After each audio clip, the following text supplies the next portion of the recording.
Good evening, everybody. This is your favorite aspiring historian here, reminding you that we're all the authors of our own lives. As always, spend less, live more. And let's talk about Socrates and the 30 Tyrants. So, Athenians condemned Socrates to death in 399, famously ordering him to drink a poison hemlock concoction, and he was around 69 or 70 years old at that time.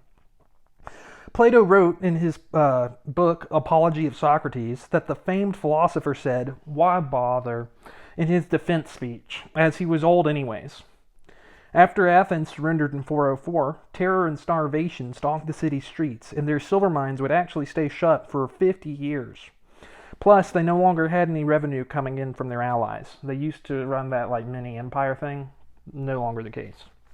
As a result, the poor and the rich were divided more than ever. And Lysander used Athenian tardiness on peace term obligations to install an oligarchy of 30 men. Lysander, I believe he's from Sparta. Piraeus was given to his own administration for the first time. They banned the study of rhetoric, and they ended the use of public lawsuits against the wealthy.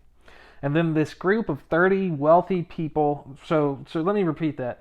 They banned the study of rhetoric, and they ended the use of public lawsuits against the wealthy. So if you were rich, you could not be prosecuted in court. How do you feel like that might have changed things for Athens? Well, the 30, which is like these rich 30 dudes that are in control of the city, they enacted little legislation or written law and chose to rely on memory in their place. To meet their financial obligations, the 30 tyrants killed or banished men of property and confiscated their holdings, reselling it to other Athenians. Citizens resisted, but these 30 men would go down in history as the first Europeans to make their civilian populace fear the pre-dawn raid. So they would raid the citizen's house. They're the first people to use the pre-dawn raid, at least in recorded European history. Resistance to the 30's rule begins earnestly in 403, when Thrasybulus reemerges from Thebes after his banishment. As public outrage against the 30's rule mounted, they made assassination a membership condition, which Thermomenes refused. Critias condemns him to death and adds Thrasybulus' name to the list of 3,000. The 30 relocate their base to Eleusis, and Thrasybulus moves his force into Piraeus, and the 30 immediately pursue him only to be defeated after a long and gruesome battle. Critias, another member of the 30, and one of the Piraeus 10, were killed. And after the battle, Piraeus transforms into a democratic enclave, attracting metics with promises of citizenship and slaves with the promise of freedom. And metics are basically Greeks who aren't technically citizens in the land that they're living in. They're Greeks, but they're